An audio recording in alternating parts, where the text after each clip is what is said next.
sa Diyos sa kabutihan niya sa araw-araw na ipinagkaloob sa bawat isa. Salamat sa kalakasan at buhay sa bawat isa ulit. Kasi ang lahat po niyan ay general na binigay ng Diyos. Kaya gusto ko din pong i-share o gusto kong ikwento ang kabutihan ng ating Panginoon sa nagdaang araw. Doon ko na-test kung paano ibibigay ng Diyos yung the truth and righteousness. Ito po ay laging nire-release ni Pastor. Kahit na sino, nire-release po niya ng mga warriors. So, sabi ko, meron yung situation po kasi na nangyari nung nakaraang mga araw, and then doon na talagang umiyak ako doon sa kay Lord. Sa Kanya ako nagsumbong. Wala nang iba kundi sa Diyos lang.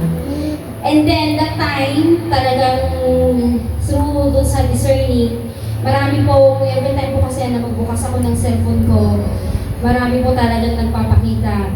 So, sabi ko, hindi ako nag-seen sa lahat ng mga nagpapakita that time sa akin dahil kilala ko ang sarili ko. Pag time na hindi po okay ang pakiramdam ko, hindi po okay ang emotional na situation ko, hindi talaga ako makakakita yung spiritual. So, that time, kakabsat. Andoon na enough ko, hindi ko sinin lahat ng mga chat sa akin dahil baka magkamali pa ako at magkaroon ako ng kasalanan sa Diyos. Kung ito ay focus lang na sasabihin ko na ito ay nakita ko. So, dinisregard ko ang lahat and then close ko ang cellphone ko and then habang tulog yung dalawang bata, kinausap ko ang Diyos. Doon ako sa sala kasi tulog yung dalawa sa room. So, habang kinakausap ko ang Diyos ay talagang tagatak talaga yung luha na lumalabas sa aking mata sapagkat wala akong pagsasabihan kundi sa Kanya lang. Wala na rin naman akong asawa para sabihin sa Kanya. So, sabi ko, Lord, Ikaw ang best friend ko, Ikaw ang conqueror ko, Ikaw ang strength ko, Ikaw ang pagsusumbungan ko ng lahat. So, sabi ko, Lord, sabi ko, pagod na ako. Sabi ko, maraming mga situation na talagang kinakaya ko para sa Diyos. And then sabi ko, Lord, You are my strength, my comforter, my helper, sabi ko. Ngayon, ako, isa mong mandirigma. Warrior mo ako sa harapan mo, na laging nakasuot ng baluti. Ngunit sa pagkakataong ito, O Diyos, sabi ko, nanghihina ako. Wala akong lakas ng loob, sabi ko. And then, kahit i-release man ng lahat ng mga sword, hindi kakayanin para maibsan ang kirot na nararamdaman ko, sabi ko. So, nag-usap kami emotional talagang ni Lord.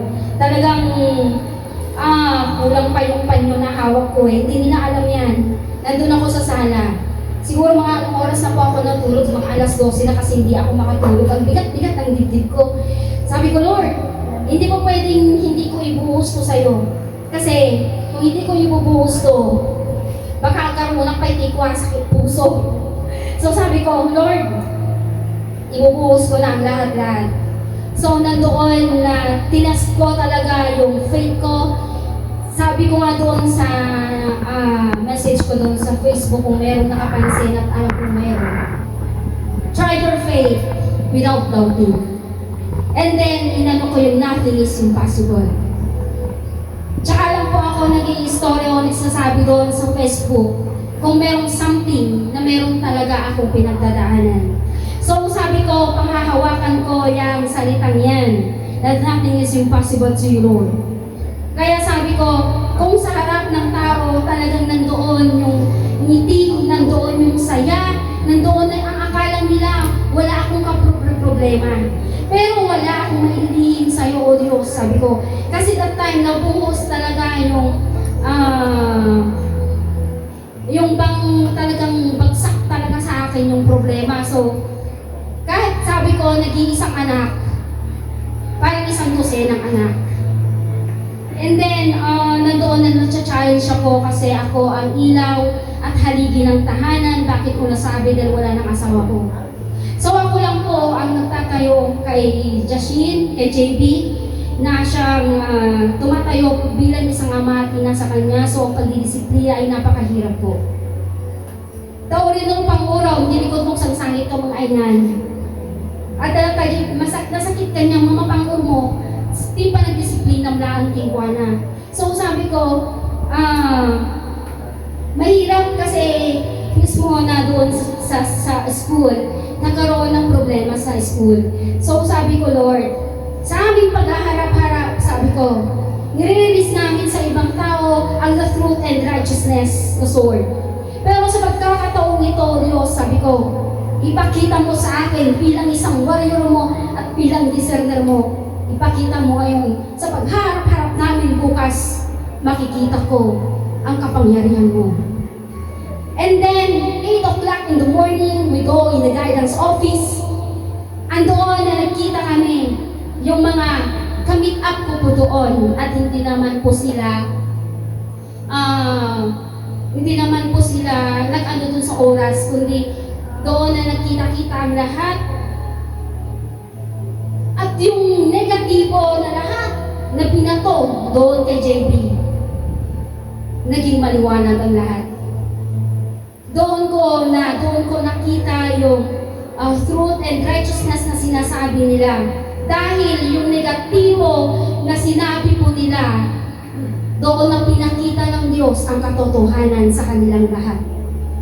So naging clear po yung record, naging clear po ang lahat, at nakita po ng tatlong instructor na hindi din po kasalanan ng anak ko, kundi both side mayroong pagkakamali. At doon mismo sa bunganga ng bata, siya mismo ang nagsabi kung ano ang totoong nangyari.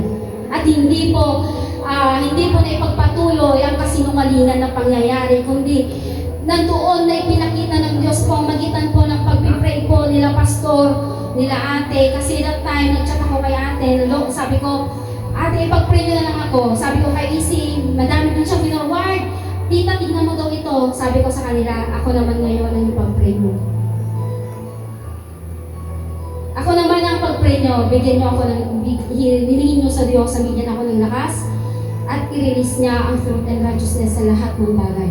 So that time po, lumabas po kami that room na merong victory, nandoon na nagpakita ang truth and righteousness, and ipinakita ng Diyos na sa gitna po namin, nandoon ang umiikot ang sword of PHWMI at tatlong anghel na napakalaking mga anghel. 3 plus 1 equals 3.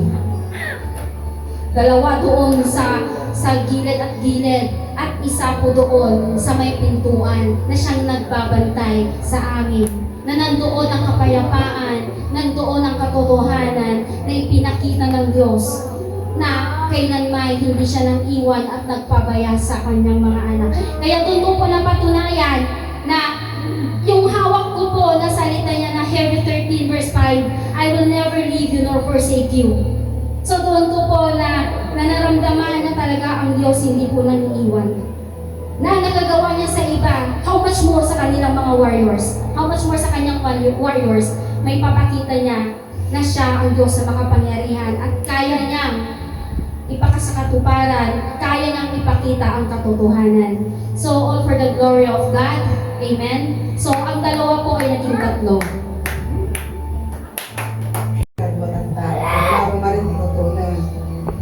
Tinira naman ni Mother ang mga makataadon nasa timandi sa kanan. Kaya una na pag-pray dalaan ng anak ko, porket ko tumay ko niya. O sige, Mother, ang kagda nagtataka ng tiyapo, taka niya kay tiyapo, maabag na damit ako ng basta. Sa nga,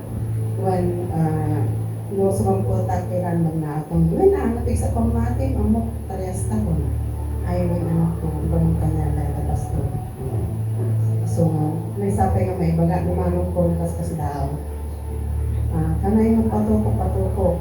Hindi lang tagisahan na yung pagmano. Apay lumanong, kung ito kati langis ko na, kaya pakararap ko, isa kayo pang tumarong. Di ba, nakita ka ni Giima na talagang yung tulong, allergy at tuktok natin.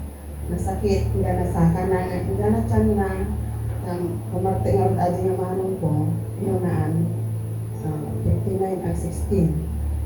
10 months din siya na at pigargan mo hanggang minum iti arak ti malum. So, anak, isang gamot tayo minum arak ng nanong pala. Para may bagagtang. Minum tati 3 times adi nga ati may sakot sa nga layis ko.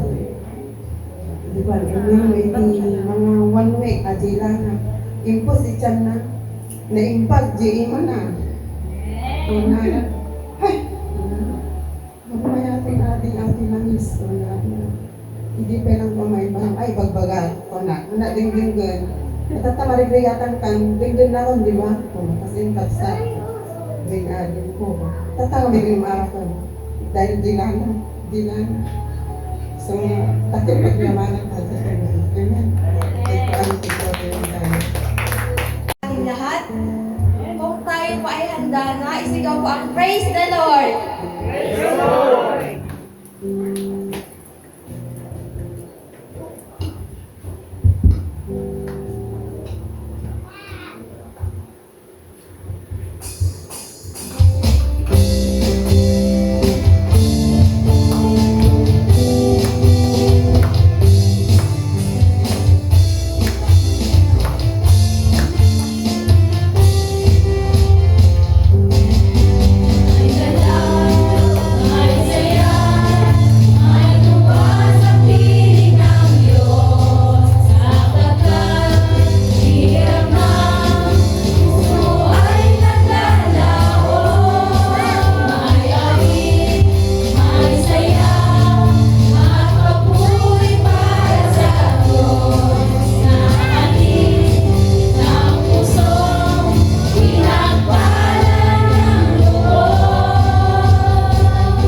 lamang. Kaya tayo ay magpasiyasat sa Kanya. Salamat, Panginoon, dahil kami ay iyong kilala at walang limit sa iyo.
Tinutuwid mo ako, ikaw lang ang may alam ng aking patutunguhan.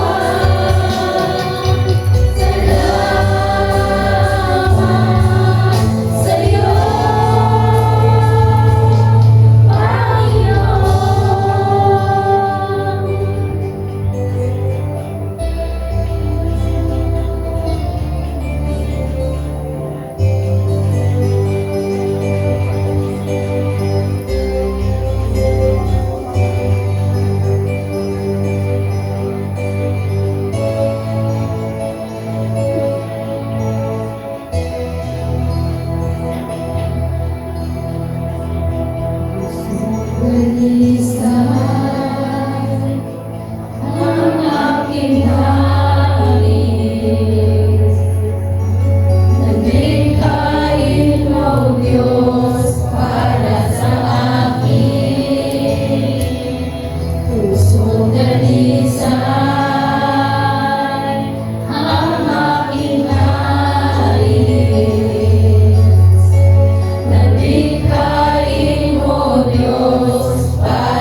God! Hallelujah! Mga nakahanda na, sumigaw ng amen! Praise the Lord! Are you excited? Amen! Fasten your seatbelt. Praise God! Para hindi po kayo makaalis dyan. Amen! Praise God! Ako po'y nagagalak sa oras na ito dahil hindi aksidente na si Brother J ay pumunta dito na nagtinda po siya ng tilapia at hindi rin aksidente na Sister Lynn ay bumili. Dati yan hindi yan bumibili sa mga pumupunta dito. Pero kung bakit siya ay bumili kay Brother J, yun pala may purpose. Amen! Para magkakilala at ma-share ni Brother J kung ano yung naging nakaraan din niya na siya pala ay naghahanap ng pag-church son. Praise the Lord! All things work together for good na ang mga anak ng Diyos ay nagtatagpo niya. Amen. Praise God!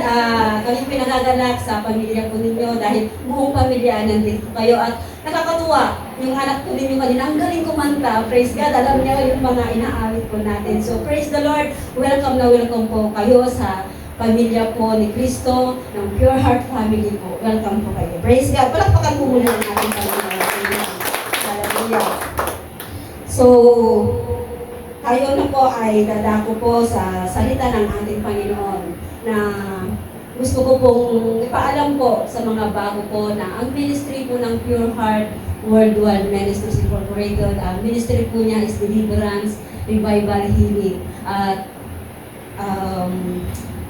Healing Crusade. Pumupunta po kami sa iba't ibang lugar kung saan doon kami dadalhin ng ating Panginoon. Na nakarating na po tayo sa Visayas, Iloilo, Aurora, sa Ilocos. Lahat na po, madami na po napuntahan ng Pure Heart. Nasa 5 years na din po ang ministry po ng PHWMI, and nandoon na binuksan niya po yung Ministry of Healing. At marami na din po ang mga nakaranas po ng miracle sa pamamagitan po ng ministry po ito. Meron na po yung namatay na, declare na po na namatay na at nabuhay po sila sa pamamagitan po ng prayer na that time po is COVID. Yung time po ng COVID, dami po yung mga nakumatos, and then inatawag lang po nila dahil bawal po nga po ang magbiyahe. Then nandoon na naranasan po nila yung mga kagalingan dahil na rin po sa kanilang pananampalataya sa ating Panginoon. Kaya patuloy po na ang ministry po ng Deliverance, Revival, Healing na kung saan po kami dadalhin ng ating Panginoon ay doon po ang team po ng Pure Heart Warrior. Amen. At sa ngayon po, pinagpipray po natin ang pagpunta po sa Abra. Dahil ang ipinakita ng Lord is Abra po ang next po na pupuntahan po ng team po ng PHWMI. At salamat sa Panginoon sa gift na binigay niya sa bawat isa. Dahil po ang ministry po ng Pure Heart, meron po tayong discerner po.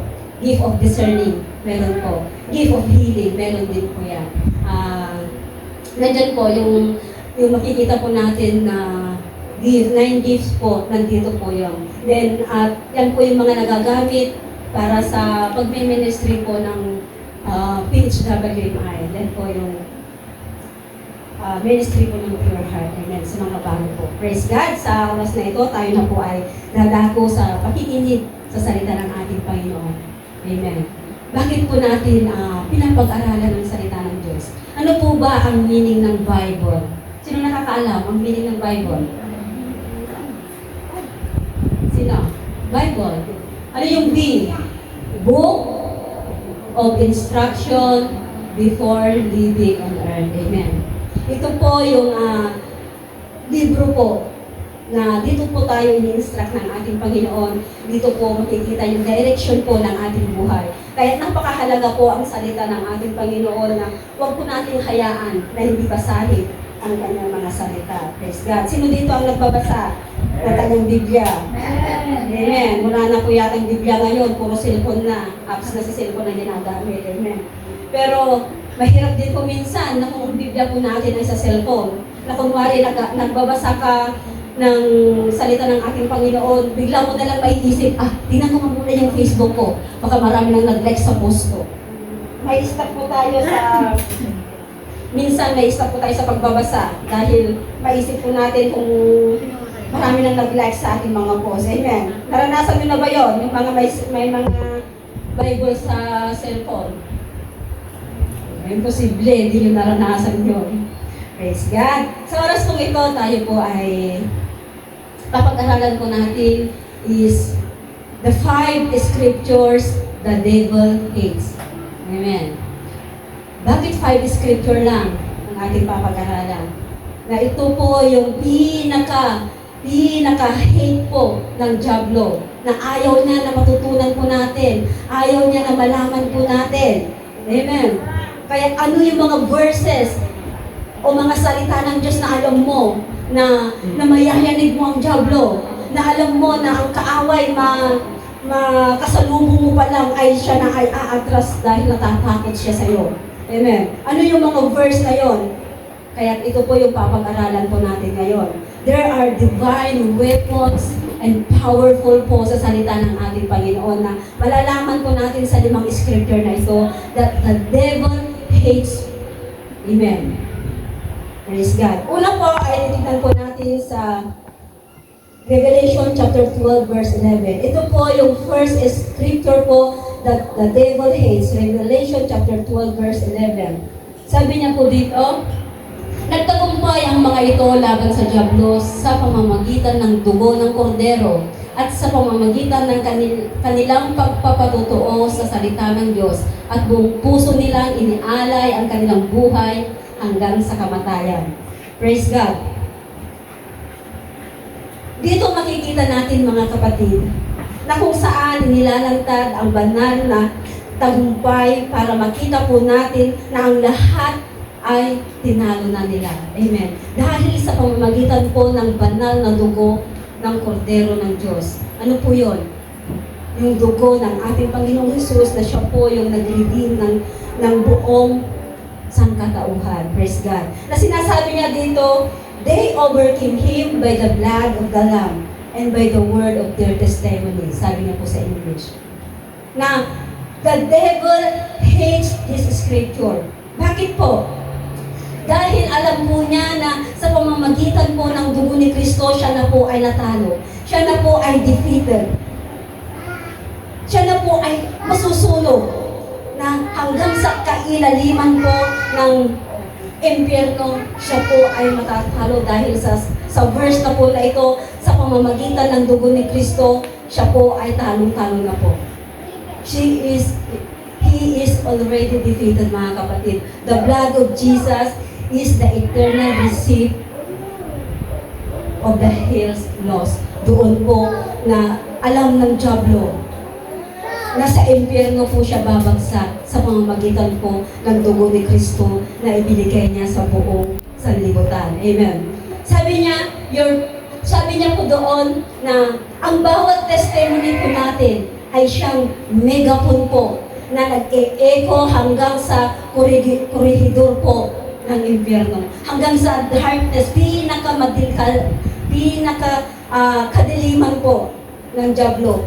Yung kung tayo po ay nagte-testify sa kabutihan ng ating Panginoon, yayanigin po niya ang Diablo. Yayanigin po niya ang impyerno. Dahil sa iyong pagte-testimony, sinasabi mo, I survive. Ikaw ay nakasurvive dahil mula sa putik, mula sa pagkadapa mo, ikaw ay hinangon ng ating Panginoon. Amen! Praise God. Kaya, napakahalaga po yung pagte-testify, pagte-testimony. Na kung ikaw ay laging nagte-testify, sinasabi mo yung goodness, sinasabi mo kung paano ka iniangat ng ating Panginoon, kung paano ka nakasurvive sa mga problema mo. Nagpapakinggan niya ng Diablo, siya po ay nanginginig yan. Siya po ay nag-tremble yan. Siya po ay nasusunog yan dahil sa iyong testimony. Kaya napakahalaga po ng bawat isa ng ating testimony po ay binabahagi po natin sa mga tao.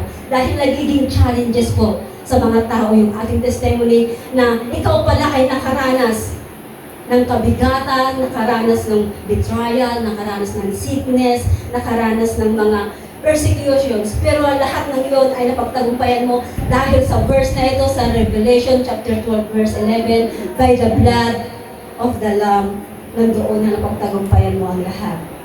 Isang ilustrasyon po.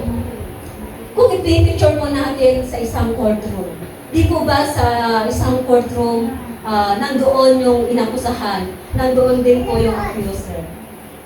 Sa ating buhay, mga kapatid, Satan is the accuser. Ikaw yung biktima. Sinasabi niya doon, ini-inject niya sa iyong kaisipan na sinasabi niya yung mga kasinungalingan sa iyong kaisipan na ina-accuse ka niya. Yung mga kasinungalingan, doon ang sasabihin niya. Sabihin niya sa'yo, wala ka ng pag-asa, makukulong ka na, ikaw ang may kasalanan. Lahat ibabato niya sa'yo dahil ikaw ay napakahina. Talong-talo ka na, yan ang sasabihin sa'yo ng diablo. Hinahamak niya ang iyong testimony. Ayaw niya na magsalita ka niya. Dahil ang diablo, hindi yan titigil hanggat hindi ka niya maikukulong. Hindi yan titigil, gagawin niya, kukuha siya ng mga evidence niya para ikaw ay matalo niya. Pero, sasabihin mo, I survive. Tatayo ka na may tapang. Tatayo ka na hindi nahihiya. Tatayo ka na sasabihin mo, tignan mo kung ano ang ginawa ng Diyos sa akin. Sasabihin mo na rinidim ako ng Panginoon. Tignan mo ang diablo ay lalayas. Sabihin mo, yes, I was there. Nandoon nadapa ako. Nandoon naging mahina ako. Nandoon na tinalikuran ko minsan ng Diyos. Nagkamali ako. Pero ngayon nandito na ako. Lahat ng pagkasira ko, binuo ako ng ating Panginoon. Tignan mo, ang diablo ay lalayas yan. Iiwan ka na yan dahil ang lahat ng sakit na pinagdaanan mo, ang lahat ng ang mga persecution na pinagdaanan mo, ang lahat ng mga kahirapan na pinagdaanan mo, hindi yan nadideny sa atin. Hindi yan nawawala sa ating kaisipan. Pero bagkos, yan ay magiging isang testimony mo, dala-dala mo yan, na yan ang sasabihin mo na minsan ikaw ay nadapa, na minsan ikaw ay nahulog, ikaw ay nabasag, pero binuong ka ng Panginoon dahil sa kanyang banal na dugo. Amen! They validate your healing, mga kapatid. Nandoon na every time you speak your testimony, nandoon din na ipinipreach mo, nandoon na sinesermonan mo ang diablo. Nandoon na siya ay matatalo. Tignan natin sa Revelation chapter 11 verse 7.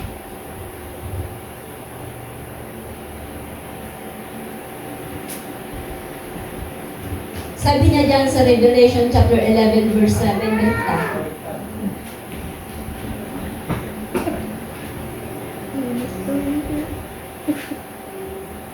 Pagkatapos nilang magpatotoo, aahon ang halimaw na nasa napakalalim na hukay at makikipaglaban sa kanila.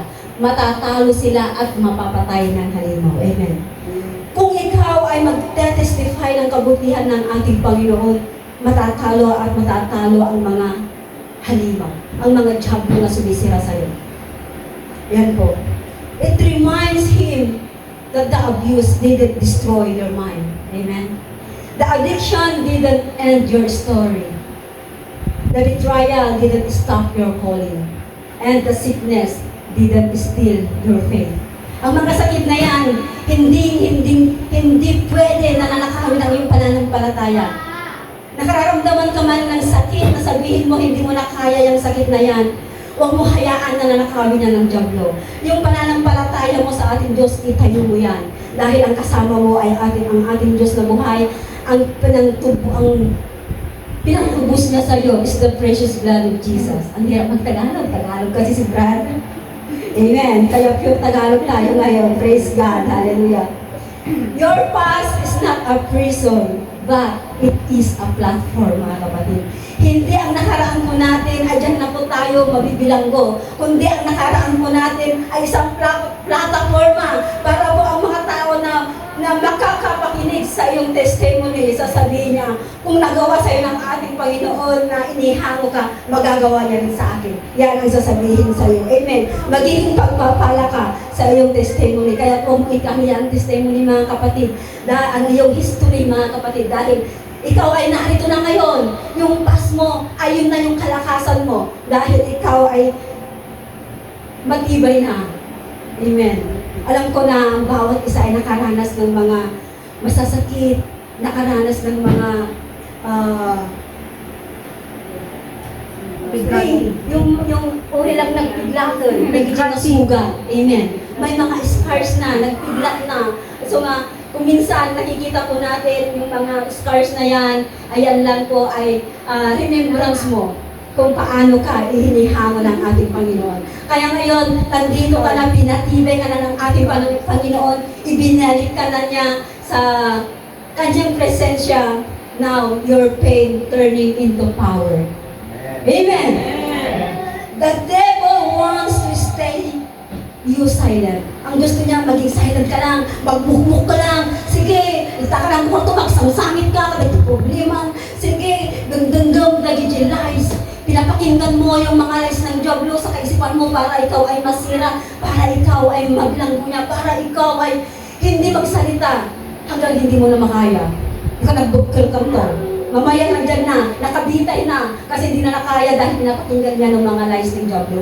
Pero hindi mo ba alam na ang Diyos mahal na mahal ka niya? Bakit ka naririto ngayon? Gusto niya na may balik yung init ng dating pagmamahal mo sa Kanya. Amen. The more you speak, the weaker He gets. Amen. The more na sinasabi mo yung kabutihan ng ating Panginoon, ang Diablo, nanghihina at nanghihina yan. Pero kung ikaw ay mahina, nanghihina ka, lumalakas naman ang Diablo. Hindi ka niya hihintuan. Pero kung iniwawagayway mo yung kabutihan ng ating Panginoon, manghihina yan na manghihina hanggang ang doon sa talampakan mo, inaapak-apakan mo na lang siya. Amen. Because He hates when you testify. Pipigilan ka niya na sabihin sa mga tao, ikaw ay binago ng Diyos. Amen. Alam mo ba na ang iyong testimony, ang iyong story sa buhay is a survival guide? Kasi nandito ka na ngayon. Nakasurvive ka. Praise God sa pamamagitan ng banal na dugo ng ating Panginoon. Sabi niya sa last word niya doon sa Revelation chapter 12 verse 11, and they love not their lives unto death. Ang salita pong ito is napaka bangis na salita. Kumbaga, na hanggang sa kamatayan, wala pong makakapag-break po ito. It is about a love so deep. Napakalalim po na pag-ibig na magko-comfort sa'yo ng ating Panginoon at siya yung magko-control sa'yo. Na kung hindi mo na kaya, nandyan ang ating Panginoon na siyang hahawak ng iyong buhay. Sabi niya sa Romans chapter 14 verse 8, for God I live and for God I die. Yan ang mga sinasabi ng mga warriors ng ating Panginoon. Amen. Sabihin ka natin, for God I live and for God I die. Amen. Yan po sana ang ating laging sasabihin na makaranas man tayo ng mga anumang pagsubok. Sasabihin natin sa Romans chapter 14 verse 8, for God I live and for God I die. Amen. These are the warriors na hindi matitinag sa pagharap ng mga pag-uusig. Amen. Sa mga pag-uusig po, nandyan po yan. Yung mga katagapo natin. Dahil ang Diablo, di niya matatakot ang mga sino mang walang katakot-takot sa kamatayan. Amen. Hindi po ba tayo natatakot sa kamatayan? Amen! Amen! Dahil ikaw ay pinili ng Diyos. Ikaw ay anak ng Diyos. Ikaw ay tagapagmana ng Diyos. Kaya huwag kang matakot sa kamatayan. Ang Diablo ang natatakot sa kamatayan dahil siya lang yung maipuruwak yung perno, mga kapatid. Amen. The kind of love na ng ating Panginoon, it terrifies the hell. Amen. Kaya yung devotion po natin, wag po natin hayaan yung devotion natin sa ating Panginoon. Nagawin po natin lagi. Because your devotion, kung ginagawa mo yung devotion mo sa ating Panginoon, you are unshakable. Hindi ka mayayanig, mga kapatid. Lalong-lalo na po yung prayer life mo. Dapat nandoon na kung magdidevotion ka lagi. Nandoon na hindi ka, you are unshakable. Kaya kung ikaw ay nabubuhay na may apoy, ikaw ay covered by the blood of Jesus Christ, armed with your testimony, and devoted beyond fear, you are walking in victory. And the devil cannot control. Amen. Sabihin mo sa katabi mo, nagtagumpay ka na. Nagtagumpay ka na! Ayan, tagumpay na po tayo mga Amen. kapatid. Praise God. The second scripture is matatagpuan po sa James chapter 4 verse 7. Minsan, ang mga salita po ng Diyos, ang Biblia, ay dinadala lang natin. Hindi po natin isinasapamuhay. Basahin po natin ang James chapter 4 verse 7. Kaya nga, pasakop kayo sa Diyos, labanan ninyo ang diablo at lalayuan niya kayo. Submit yourselves therefore to God, resist the devil, and he will flee from you. This is a spiritual war cry, mga kapatid. Ito yung spiritualidad na sigaw ng digmaan. Ayan. A divine directive to every believer walking through the battlefield of life. Tingnan natin, the posture of submission is your position of power. Sino po dito yung nagpapasakop sa kalooban ng ating Panginoon? Sumigaw ng Amen. Amen! Amen. Pasakop po tayo, napakahalaga po ito, submission. Submission to God is spiritual na pakikipagbaka laban sa diablo. Kung minsan ang submission po ay nagiging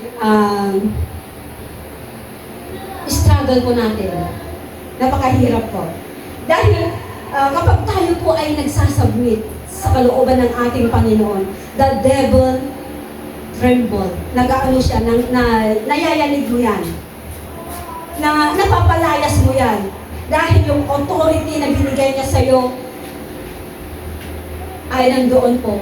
Kung nandyan sa'yo yung pagsasubmit sa kalooban ng ating Panginoon, the authority flows on you.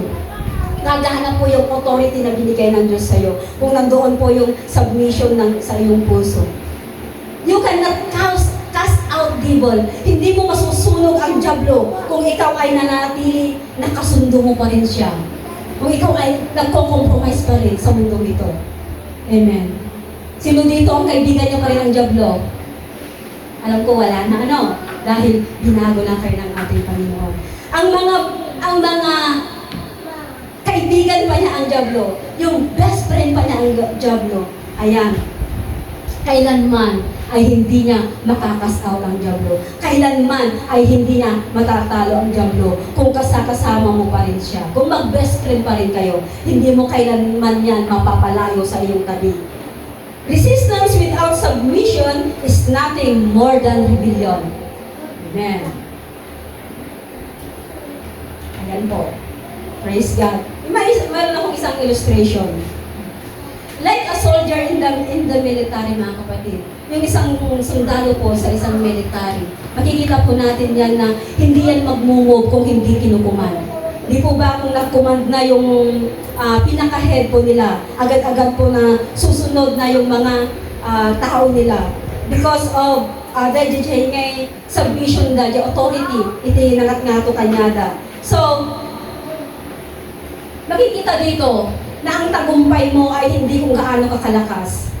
Ngunit ang tagumpay mo ay yung align in the Spirit of God.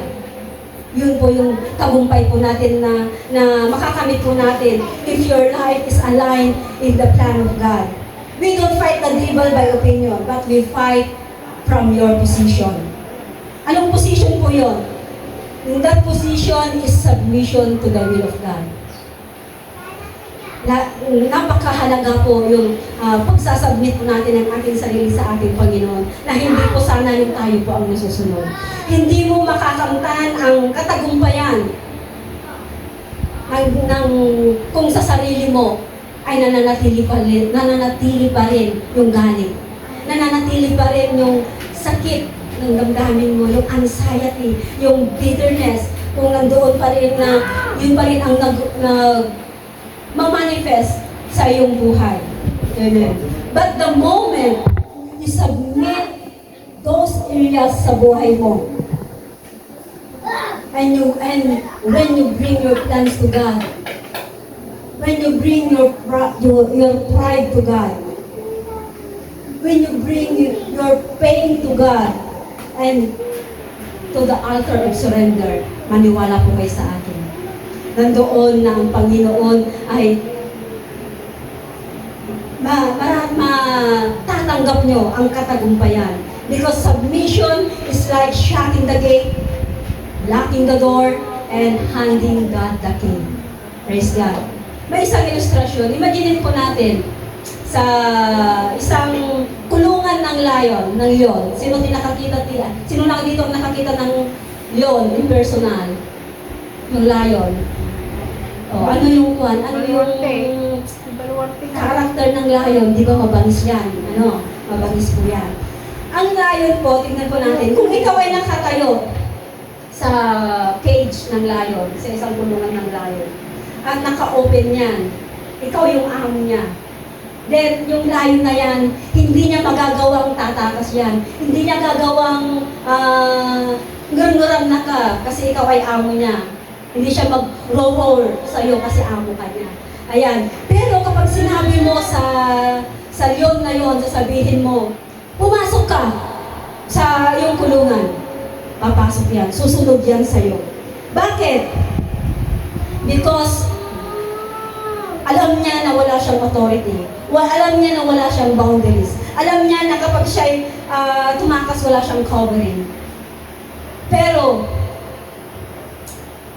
alam niya na ikaw yung boss niya, kaya hindi niya magagawa na tumakas. Pero kapag isinara mo na yung kanyang kulungan, doon na siya magro, doon na siya pero wala nang magagawa. Adya unot na walang timaaramid na na. Kasi nandoon na nakalak na, nakakandado na ang kanyang kulungan. Minsan tayo po ay sigaw ng sigaw. Tayo po ay hindi natin alam yung ginagawa natin. Na ang diablo pala ay nasa tabi natin na andyan na away tayo nandoon na nasa tabi po natin. Pero ano po yung dapat po natin gawin para hindi po makapasok ang diablo sa atin? Close it, lock it, ilock po natin yung door po natin na pwedeng pagpasukan ng diablo. Lock it with obedience. Fasten it with humility. Ayan po. And seal it with surrender. Ilock po natin yon sa pamamagitan po ng pag-obey po natin. Yung obedience po natin, napakahalaga po sa harapan ng ating Panginoon. Then, itali po natin yan with humility. Then, seal it. Isi-seal po natin with surrender. Ano po yung gagamitin po natin? Take our knee. Gamitin po natin ang ating mga tuhod. Nagawin po natin yan to surrender all to Jesus. Magpakumbaba tayo sa ating Panginoon. Mag-obey po tayo sa Kanyang kalooban. Because once you are under the covering of God's will, you are untouchable. Sabihin mo sa katabi mo, you are untouchable. You are untouchable. Gusto mo ba yun? Amen.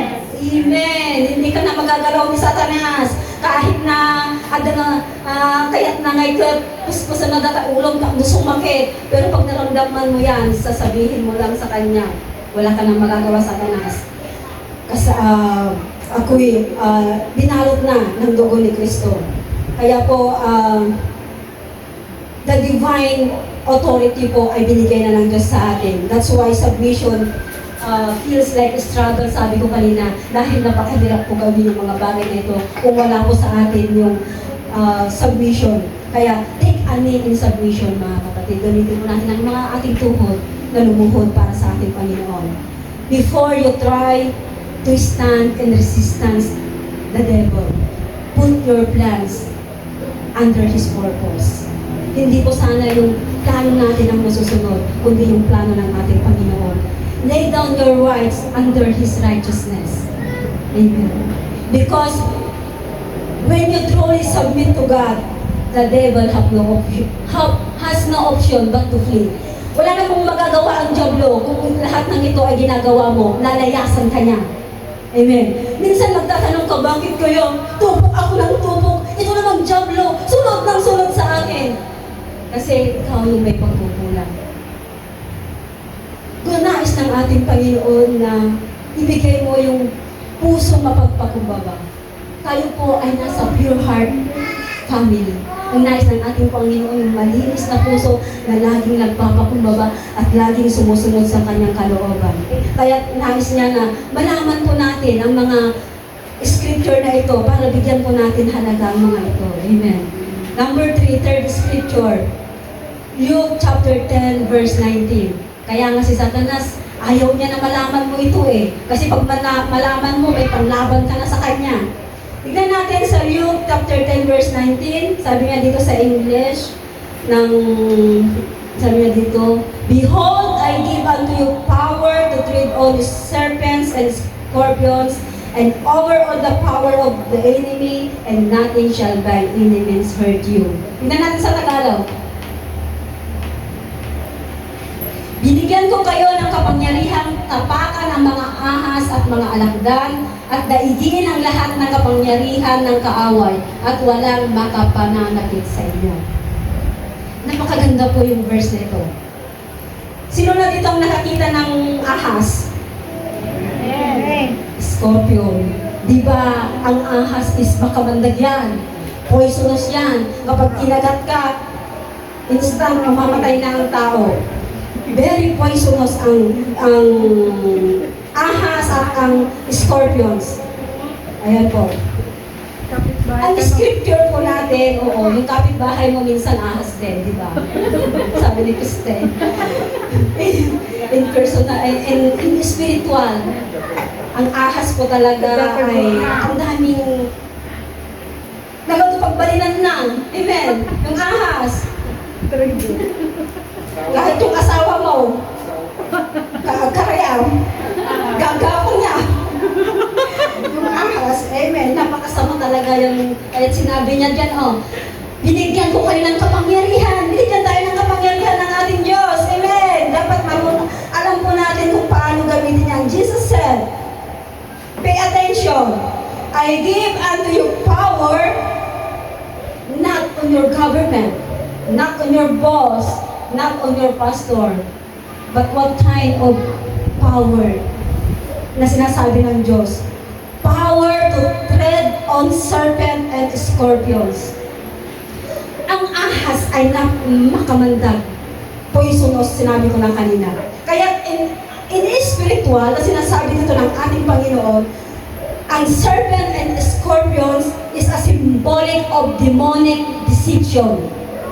Sila yung taga-linlang sa'yo, nililinlang ka niya sa mga katotohanan ng salita ng ating Panginoon. Amen. Sabihin mo ka muna sa katabi mo at sa likuran mo, bawal matulog. Bawal matulog. Green kayo. Baka lang kayo nag-abay o kawang na kayo. Amen. Praise God. Kapag tayo po ay nakikinig ng salita ng ating Panginoon, yan po yung bawal na bawal. Bawal matulog. Dahil dito po ay holy ground. Amen. Sinong nakuyat kagabi? Amen. Bawal matulog. Praise God. Sabi niya, Jesus said, I give unto you power to tread on serpent and scorpions. It is a symbolic demonic deception na mayroong spiritual poison po to binibigay sa atin ng mga serpent scorpions. Yan po ay si Satanas po yan, in short, mga kapatid. At sabi niya, nothing shall by any means hurt you. Ayun, sabi niya, at walang makakapanakit sa inyo. Napakaganda yung sinabi din ng ating Panginoon na nung tinanggap mo ang ating Panginoong Jesus, sabi niya sa John chapter 1 verse 12, He give you power and authority. Dahil ikaw ay anak na ng Diyos, binigyan ka niya ng kapangyarihan and authority na apak-apakan mo na lang ang Diablo. The devil's most dangerous weapon is not witchcraft. Hindi po witchcraft ang dangerous weapon po ng ng Diablo. Hindi rin po yung mga kapitbahay mo. Hindi rin po yung sickness. Hindi rin po yung death. Kundi ang dangerous weapon po ng Diablo ay ano? Sino nakakaalam? Deceiving. Your ignorance. Your ignorance in the Word of God, yan yung dangerous weapon niya. Yan yung pinangahawakan niya dahil ignorante ka sa salita ng ating Panginoon. Hindi mo alam gamitin yung mga sinasabi niya dito. Hindi mo alam gamitin yung power and authority na binigay niya sa'yo. Because you are ignorant. Satan is a master of illusionist. Ayan po, siya yung master po ng kasinungalingan. Master po siya sa blindness. Gusto niya na ikaw ay mabulag in spiritual. Gusto niya na hindi mo makita yung truth and righteousness. Gusto niya ang makita mo ay mundong ito na nandoon ng ang daming mga temptation. Dahil alam niya kung ikaw ay alam mo na gamitin yung power mo na binigay ng ating Panginoon, hindi siya makukonvince na hindi siya alam niya na siya ay matatalo kung alam niya na alam mo gamitin yung power and authority na binigay niya sa iyo ng ating Panginoon. Halimbawa na lang, ibinigay sa atin ng mula nung tinanggap mo ang Diyos bilang Panginoong tagapagligtas, nasa sayo na ang Holy Spirit. Ibinigay niya na sa iyo in spiritual ang credit card with unlimited balance. Ayan. Yan po yung nakikita ng discerner po natin. Na ibinigay niya sa atin, ibinigay niya na sa atin yung unlimited card with limited balance na galing sa ating Panginoon. Pero minsan hindi po natin alam gamitin. Because dahil po na hindi pa po sinasabi ng ating Panginoon na gamitin mo na. Kaya minsan hindi po natin alam gamitin. Pero ang nais ng ating Panginoon, hindi po natin alam na yung na-deposit na blessing po na para sa atin. Na the moment na tinanggap po natin yung Holy Spirit, nandiyan na po, dala-dala na po natin yung pagpapala na yan. Dala-dala na po natin yung mga authority and power na yan. Na minsan, hindi lang po natin alam gamitin. Kung nandoon po na-underestimate po natin yung identity po natin. Sabi po sa Matthew chapter 10 verse 1, this is the power of every believer. Na mula nung tinanggap mo ang ating Panginoon, nandito po sa sinasabi niya sa Matthew chapter 10 verse 1, tinipon ni Jesus ang 12 alagad at binigyan sila ng kapangyarihan magpalayas ng masasamang espiritu at magpagaling ng lahat ng uri ng sakit at karamdaman. Hindi lamang po kapangyarihan po yan ng alagad ng ating Panginoon, yung 12 alagad niya. Kundi, that is the power of every believer na tumanggap sa ating Panginoon, na kayang-kaya niya pong magpalayas ng masamang espiritu, magpagaling ng lahat ng uri ng sakit at ng karamdaman. Kaya ikaw, kapatid, ikaw ay anak ng Diyos. Kayang-kaya mong pagalingin ang lahat ng sakit. Kayang-kaya mong palayasin ang masamang espiritu. Kayang-kaya mong sunugin ang mga masamang espiritu. Dahil nandyan sa'yo yung power and authority. Hindi mag-i-stay sa'yo ang sakit kung kaya mong gamitin yung power and authority na pinagkaloob sa'yo ng ating Panginoon. Matthew chapter 8 verse 27, this is a power to change the negative circumstances. Amen. Ang daming mga verses na binigay sa atin ng ating Panginoon para panghawakan po natin, para hindi po tayo yanigin ng kaaway. Namangha silang lahat at sinabi, ano kayang uri ng taong ito? Maging ang hangin at ang lawa ay sumusunod sa kanya. Ito na po, nung prayer and fasting nung Friday, ayan po yung binigay ng ating Panginoon, yung power na yan na kapag dumating ang kalamidad na hindi inaasahan. Halimbawa, dumating ang lindol, dumating ang bagyo na hindi inaasahan.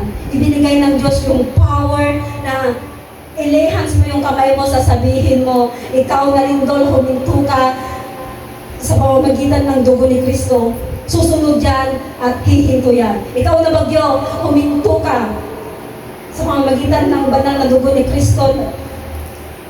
At sa pangalan ni Hesus Kristo, hihintubig na yan. Dahil ibinigay niya yung power and authority sa iyo na gawin yan. Pero, hindi basta-basta gagamitin yan. Ang nais ng Panginoon before mo na gamitin yan, siguraduhin mo na ikaw ay may malinis na puso. Na ikaw ay may pusong nagpapakumbaba sa Kanya. Para 100% tumpa. Susunod yan sa'yo. Kung ano man yung iutos mo, susunod yan sa'yo dahil yung puso mo ay maikari ng mga tubok amin na kita. Amen. Praise God. Hallelujah. Kaya po, huwag po tayong maging ignorance po sa salita ng ating Panginoon kahit paulit-ulit po na sinasabi sa Joshua chapter 8 verse 9, meditate the Word of God day and night. Sino dito ang nagbabasa ng salita ng Diyos? So, saan nagbabasa ng Biblia? Amen. Amen. Pero ang kadungan dyan is scroll di Facebook. Diba? O, nagdama ka pa Bible.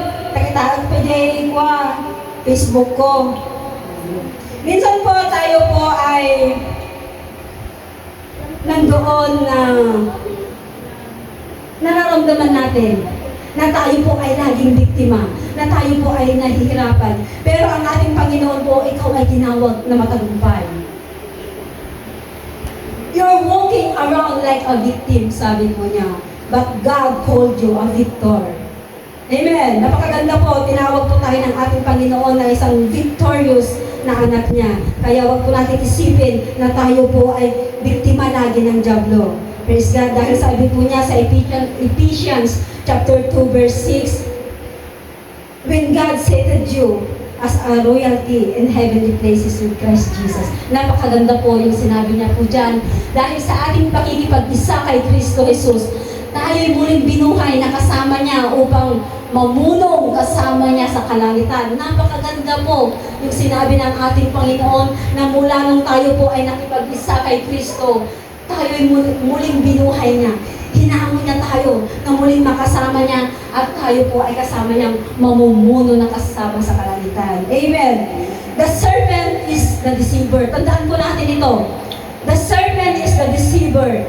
Siya po yung nag-whisper, nagbulbulong, nagbubulong ng mga kasinungalingan sa iyong kaisipan.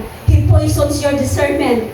Iniinjikan ka niya ng mga, dinalakas niya yung utak mo. Toxic kasi si Satan eh. And then, andoon na ang scorpion naman is the attacker.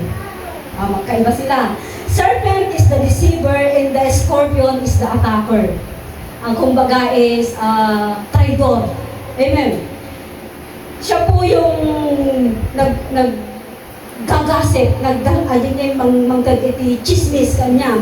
Binibigyan ka na ng emotional trauma, binibigyan ka niya ng spiritual fatigue. Baka kung minsan is, doon na may anxiety ka na, minsan parang hindi mo na kaya, doon yung depression sa'yo, nababaliw ka na, ayun, yun pala gawa po yan ng scorpion. Kaya, sabi ng ating Panginoon, I give you power to tread on the serpent and scorpions. Kasi yun po yung gawain ng serpent and scorpions, the deceiver and the attacker. Ayan.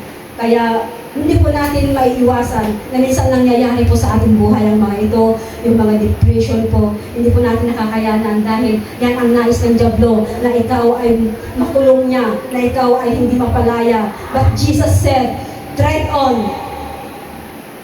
on them. Apak-apakan niyo siya, sabi niya. Huwag mong takbuhan ang atak ng dyablo. Huwag kang makipag-isa sa kanya, kundi rebuke it, sabi niya. When temptation papasok sa'yo, huwag mong i-entertain. Crush it under the weight of the Word of God. Irumok-rumok tayo ni dyablo. At then yung kanta ko na lang yung kanta na For the Lord is my tower. Diba? Nandoon na apak-apakan mo lang ang dyablo. Kaya, when fear knocks on your door, speak to it. Sino dito ang may takot pa? Sino dito matatakot kapag nakakaramdam siya ng sakit na parang mamamatay na siya? Pabutbutungan. Ano yung dapat mong sabihin sa dyablo kapag pinasukan ka ng takot? Saan matatagpuan yun yung verse na yun na panglaban mo sa kanya? 2 Timothy chapter 1 verse 7, sabihin mo sa kanya, ibato mo sa kanya, God has not given me the spirit of fear. Dahil binigyan ako ng Panginoon ng spirit of wisdom and power. Ayan po, yan ang ibabato natin kay Joblo kapag binigyan ka niya ng spirit of fear. Sabihin mo, God has not given me the spirit of fear. Sabihin mo nga ngayon. God has not given me the spirit of fear. Ayan, labanan mo ang Joblo, 2 Timothy chapter 1 verse 7. When temptation whispers, ayan, kung ang temptation ay nagbubulong sa'yo, dahil alam niya na madali ka lang niyang matintar, shout back. Matukso. Dahil alam niya na madali ka niyang matukso. Shout back mo sa kanya, sisigaw mo sa kanya. Galatians 2:20, I am crucified with Christ. Amen! Sabihin mo nga ulit. I am crucified with Christ. May salaan. Ito na, crucified with Christ. Kaya, yung temptation malayo kay Kristen. Dahil alam niya yung pambato niya. Hindi Jablo, kaya hindi yan matatalo sa temptation. Amen. Sabihin mo, I am crucified with Christ. I am crucified with Christ. Oh, saan doon ko natatagpuan yun? Galatians 2:20. Praise God. Hallelujah. Okay, gamot din kayo. When curses are spoken over your life, ayan na, alam natin yung mga bibig ng mga tao, yung pananalita ng mga tao, laging lumalabas yung mga curses. Ayan. When curses are spoken over your life, counter them with the source of the Spirit. Ano yung mga source of the Spirit? Sa Ephesians chapter 6 verse 17. Ayan po yung paglaban natin sa mga curses Word of God. para babalik sa Kanya yung mga sinabi ng curses Word of sa'yo. Yung Word of God. You need awareness of the power already within you. Amen. Kaya dapat alam po natin na nagamitin yung mga power na yan. Example po, sa isang police officer, hindi po dapat na mas malaki po siya kaysa sa kriminal. Kundi ito po yung authority po ng isang police officer is yung badge po niya. Di ba may badge po siya na nakalagay sa kanyang uniform. Yun po yung authority na nakikita sa kanya. Doon po siya napapasunod niya yung mga tao, the entire government because yung badge na kanya ng United. Amen. Child of God. Kayong mga anak ng Diyos, our badge is the blood of Jesus Christ. And the indwelling of the Holy Spirit. Use it, mga kapatid. Amen. Sino na po dito yung nakaranas ng kapangyarihan ng banal na Espiritu? Alam ko lahat na dahil every Sunday, pinaglalawit tayo ng ating Panginoon ng kanyang banal na Espiritu. Kaya alam ko, you are not defeated. You are not powerless. You are not fragile. You are empowered. You are authorized. You are commissioned. Praise God. To trample what used to torment you. Ayan, alam na po natin yung mga panlaban po natin kay Jablo. Kaya kung ikaw ay lumakad sa katotohanan at nandoon na makita mo yung plano ng Diyos sa buhay mo, ang Jablo ay wala ng choice yan but to get under your feet. Susunod na yan sa iyong mga paanan at maapak-apakan mo na lang siya. Wala na siyang magagawa laban sa iyo. Then, aldawan. Number 4, fourth scripture, 5 po ito. 2 Corinthians chapter 10, verse 4 to 5. For the weapons of our warfare are not carnal, but mighty through God to the pulling down of strongholds, casting down imagination and every high thing that exalts itself against the knowledge of God, and bringing into captivity every thought to the obedience of Christ.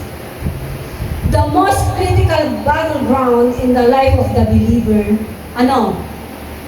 the battlefield of the mind. Ayan. Ito pala yung pinaka-critical na battleground po ng isang nananampalataya is sa ating kaisipan. Praise God. Sabi po ni Apostle Paul na the real war ay hindi po sa mga labas, hindi po sa mga kung ano-ano dyan, pero sa ating pong kaisipan, ang battle po natin. It is in your thought life. Ang job law ay hindi niya po kailangang ikawar na ka, itali na ka. Kung naka prison na yung mind mo sa kanya, imprison your mind. Amen. Kaya tignan mo natin ang verse na ito mga kapatid, is dangerous to Satan because ito po ay tinuturuan ka niya kung paano mo siya mapaglabanan. Tinuturuan ka po dito kung paano mo paglabanan yung pumapasok sa kaisipan mo, yung mga negative thoughts na pumapasok sa kaisipan mo, dapat alam mong paglabanan ito. Dahil sinasabi niya dyan sa 2 Corinthians chapter 4 verse 4 to 5. Ayan mga kapatid, dapat alam po natin itong mga verse na ito. Ang strongholds po ay hindi po yung mga demon na palipad-lipad dyan, hindi po yung mga gawa ng mga kung ano-ano dyan, pero nagsisimula po yan sa ating pong kaisipan na dapat po mapaglabanan po natin at makita po natin yung katotohanan na galing sa ating Panginoon. Amen. Ang mga lies po ni Satanas, nabibuild yan ng isang house. Lumalaki yan hanggang sa ikaw ay ma-imprison na niya. Amen? Minsan kasi sinasabi ng Diablo, wala nang nagmamahal sa'yo. Kaya't nandoon po na you have the authority to tear it down. Kaya gamitin po natin yung authority and power para mapaglabanan po natin lahat na ito. Dahil every lie you believe is a break, mga kapatid. Break by break yan. Pataas ng pataas yan, kagaya ng isang castle of deception. Na nandoon mga kapatid na kung malalaman po natin the truth of the God's Word, nandoon na parang yung bowling, yung bola. Kung nandoon na alam po natin labanan, yung mga nagpatong-patong na ginawa ng Diablo, na parang isang castle na. Yung Word of God na yan, na parang isang bola ng bowling, kapag ginanon mo, minsan na mawawasak yan. Kung alam po natin gamitin yung mga salita ng ating Panginoon. Kung tayo po ay nag-aalala sa ating mga anak kung ano yung mga kakailanganin nila. Isipin po natin ang salita ng ating Panginoon sa Philippians chapter 4 verse 6 na be anxious for nothing. Amen? That's it. Kung nandun po yung past na pinapaalala sa atin ng kaaway, yung past po natin para tayo po ay ma-down. Tignan po natin sa Romans chapter 8 verse 1 na nandoon na tayo po ay mapapalakas. Kung tayo po hindi po natin alam yung future natin, na ang alam natin ay nanghihina na tayo. Pero isipin po natin ang Jeremiah chapter 29 verse 11 na sabi niya doon, for I know the plans I have for you. Plans to prosper you and not to harm you. Andyan ang ating Panginoon, napakaganda po yung plano niya sa ating buhay.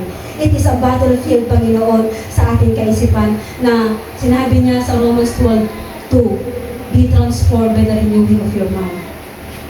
It's waiting for a new mindset, mga kapatid. Kailangan po, mabago po yung mindset po natin. Huwag po na yung mindset na dati, yung mindset mo, wala nang kagalingan ang sakit mo.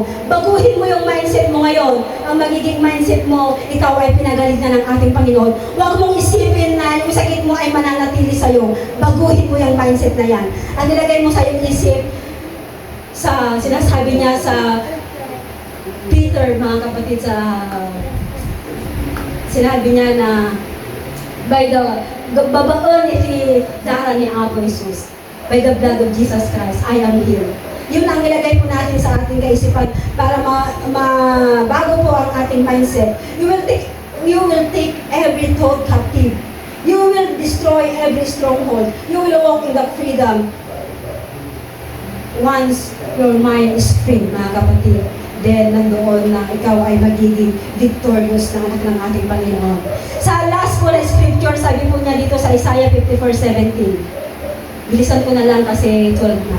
No weapon that is formed against thee shall prosper, and every tongue that shall rise against thee in judgment, thou shalt not condemn.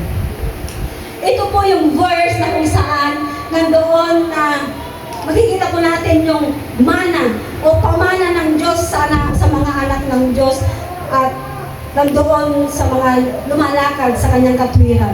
Ito po yung pamana ng ating Panginoon na sabi niya, no weapon that is formed against thee shall prosper. Napakaganda po. Ito po yung gagamitin po natin na kung nakikita po natin na aatakihin na tayo ng jablo, sabihin mo lang itong verse na ito. Kailangan memorize mo itong verse na ito. Mabisang panlaban yan sa jablo. Ang scripture na ito ay so thunderous and authority. Ano yung thunderous na sinasabi po niya? Thunderous. Bundong. Authority po yan. So powerful and spiritual inheritance. Amen. Kaya ito po ang panlaban po natin. Nasabihin natin, no weapon that is formed against me. No weapon that is formed against my family. No weapon that is formed in my business. Para tayo po ay magtagumpay. Amen. Tuloy nga na ang weapon po ay nabubuo yan, pero yan po ay natutupok din. Ang atake po ay pumupunta po sa atin, pero yan ay nakakonquer po natin dahil tayo po ay anak ng Diyos. Ang mga bagyo sa ating buhay ay nandyan na iniyayanig po tayo, binabagyo niya tayo sa mga lahat ng pagsubok. Pero tayo po ay nagiging unshaken because tayo po ay nakapundasyon sa ating Diyos. Hawak-hawak niya po ang ating buhay. Because you are covered, and the covering is not on your perfection, but on your performance and your position to God. Amen. Bilang isang warrior ng ating Panginoon. This is a promise and heritage of God na nandoon na tayo po ay panghahawakan po niya. Na every tongue that shall rise against thee in judgment shall not condemn. Nandoon na makita po natin dito yung verse na yan. I-memorize po natin para yan po yung panghawakan po natin. The heritage of righteousness is nandoon that God becomes your defender. Become your shelter. Every demonic sentence is spoken over your life, over your marriage, over your business. The divine authority, kayang-kaya niyang i-cancel yan lahat. Kayang-kaya mong paglabanan yan. And not because you are perfect, but because you are a righteous child of God. Amen. Nandoon na the foundation, yung foundation po natin ay malalim na po siya. Na alam ng Diyos na hindi na po tayo mayayanig kahit anong lakas po ng bagyo na yan, hindi na po tayo matutumba dahil tayo po ay pinalakas na ng ating Panginoon.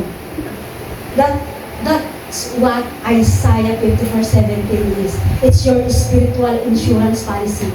Huwag na po tayong matakot sa mga bato ng kaaway. Dahil nandyan yung verse na panlaban po natin sa mga illness, depression, sa witchcraft, sa betrayal. Nandyan na po. Inaccomplish na po lahat ng ating Panginoon. Tayo na lang po yung gagawa at tayo na lang po yung mag-aaksyon para mapaglabanan po natin ang lahat ng gawa ng kaaway.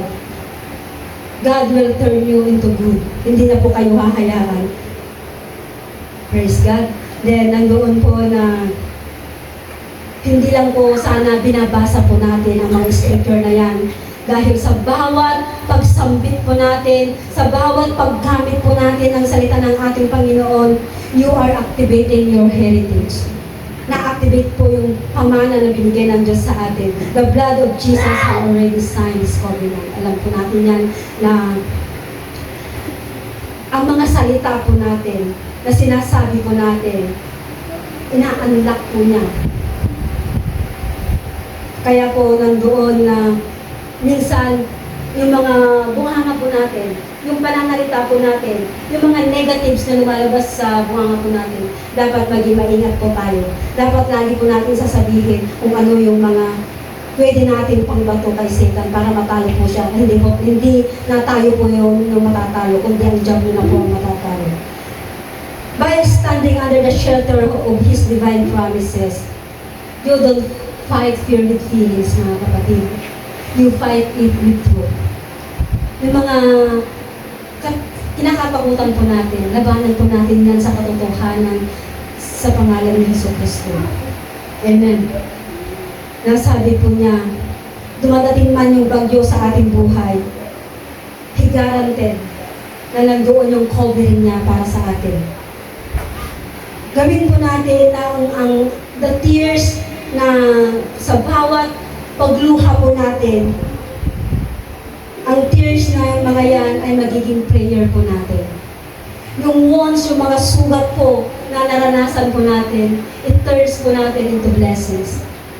Yung mga pagkikibakan natin, sa paghihirap po natin sa pagkikibakan, it turns po natin to worship. Kaya sa oras na ito mga kapatid, ang mga 5 scripture na ito na binigay ng ating Panginoon, ilagay po natin sa ating kaisipan na ito yung mga panghawakan po natin na dumating man yung time na tayo ay atakihin ng Diablo. Ito po yung panlaban natin, is the Word of God. And alam po natin that God, He will never leave us nor forsake us. Tayo po ay sasamahan niya sa anumang pagsubok po natin. Pinatawagan